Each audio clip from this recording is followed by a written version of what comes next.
All right, you're having trouble.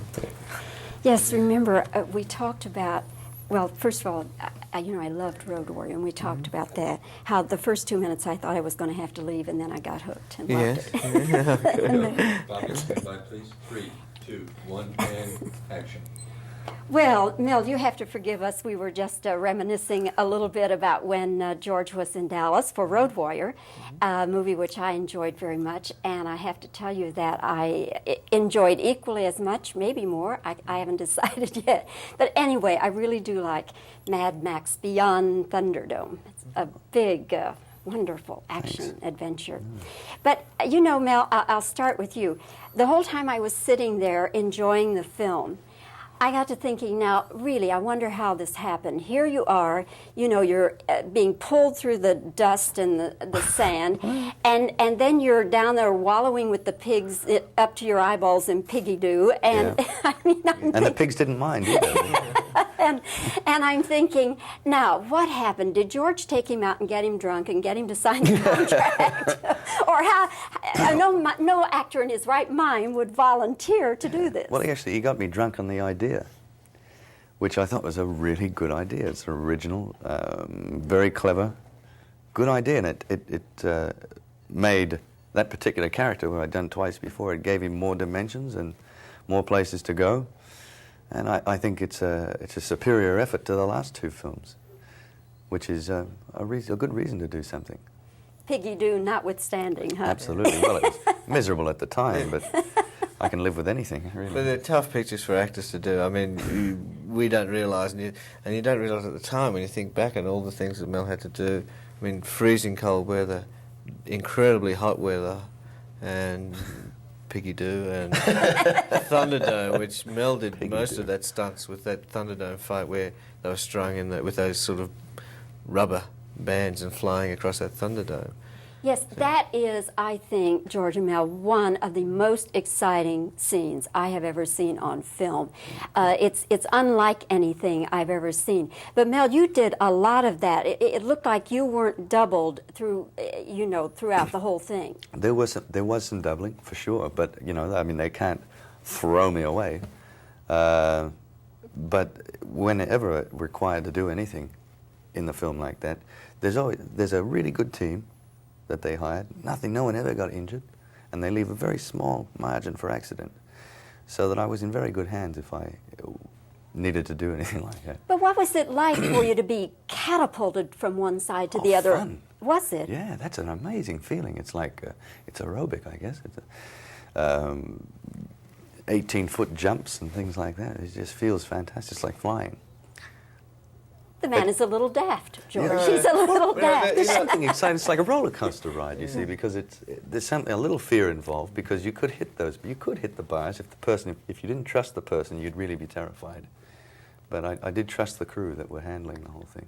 We found with Mel that even though the stunt doubles were very, very good, first of all he started off doing just a few things, and each night we kept on saying, well, Mel should do this, and he was ending up doing the really elaborate, so he got a better hang of it than the stunt guys. To use it. So he got some minor abrasions and bumps and bruises and stuff, but it's very exhausting too.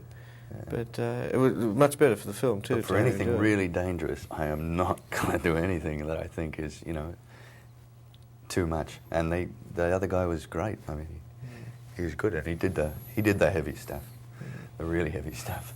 George, let's go back just for a little bit to Mad Max 1. Now, the figure I've heard quoted is $300,000 for Mad Max 1. $380,000. $80,000, all right. Then Road Warrior was how much? It was around about $4 or $5 million.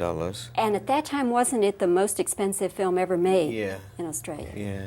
Okay, now this one is how much? Oh, this is almost triple that. So for Australia, it's very expensive. Over 12? Oh, yeah. So I don't know what it translates to American dollars. It's sort of close, but it was an expensive film because we had so much to do in it. In fact, the biggest problem was cramming all that information into the 100 or so minutes that we had. This one seems less violent than Road Warrior. Now, I've heard that Warner Brothers asked you to make some cuts. Was it to do with the violence? No, we had No, Warner Brothers were very good. They didn't... Because the story was dealing with children, it naturally went in that direction. There wasn't a conscious decision, oh, let's cut down on the violence. It was just... Because the children are in the story, it just sort of went in that direction. It was a natural flow. The cuts that we made to the film were just cuts after a test screening. Unfortunately, we had to rush the film out.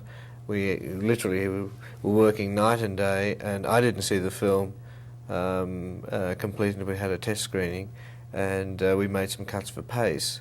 But there was never any conscious attempt to say, let's cut down the violence, we've got too much flack on Road Warrior. That wasn't the case. It was just the nature of the story. I think it's a more inspirational story, and it just didn't sit right to be more violent.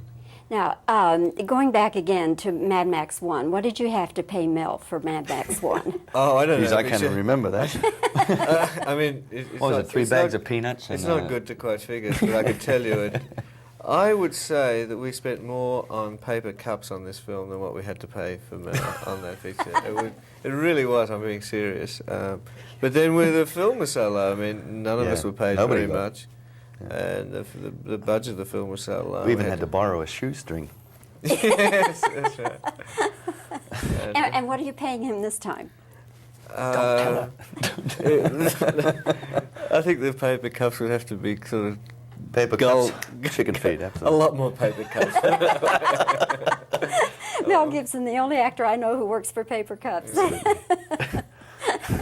Mel, when you look at this one, are you more pleased with this one, or about the same, or how are you looking at it? Yeah, I think the good thing about these films is, although it's a trilogy, it wasn't intended to be, and that they made each film for itself, and that they all stand as individual efforts, and they're all very different.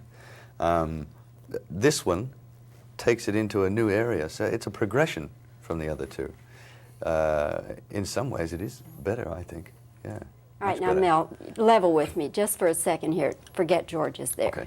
Okay, was there ever a day on the set and out there in the heat or the cold or the dust or the piggy do or whatever when you said, I'm going to kill George Miller? Yes, there was.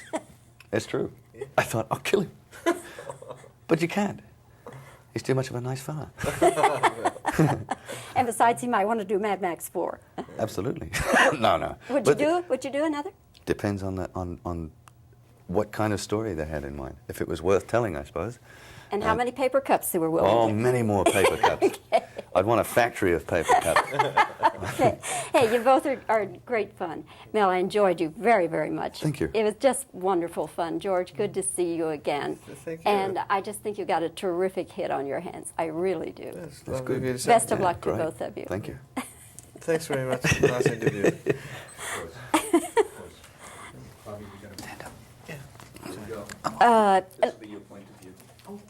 Wait, just 1 second. Let me see. I can't get all of them. Let me see. Okay. 3, 2, 1, and action. Was there ever a time, Mel, though, when you said, I am just going to kill George Miller? The man is daft, isn't he?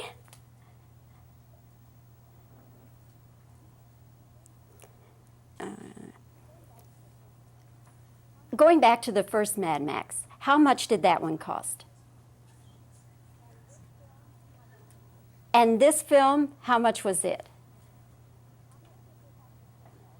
How much did you have to pay Mel to do this one? Okay, I better do reactions now.